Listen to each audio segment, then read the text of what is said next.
এই বিধ্বস্ত দেহের অসহ্য যন্ত্রণা, স্বজনের কটু কথা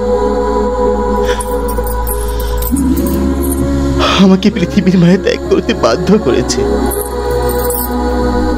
তবুও মানুষ বেঁচে থাকার আকুতি লালন করে। আমি করি না? এতটা বছর শূন্যতার ভার বাইতে বাইতে আজ আমি জীবন নদীর শেষ প্রান্তে দাঁড়িয়ে। কারোর উপর অভিযোগ রেখো না, স্রষ্টার নিয়মে সৃষ্টি চলছে। অভিযোগ? আমার আবার অভিযোগ, অভিমান?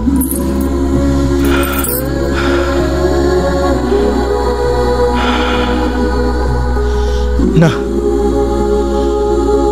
কারোর উপর আমার কোনো অভিযোগ নেই, কোনো অভিমান। এই যে দেখছো মাটি, বৃক্ষ, বায়ু, জল, এদের আছে কি কোনো অভিযোগ?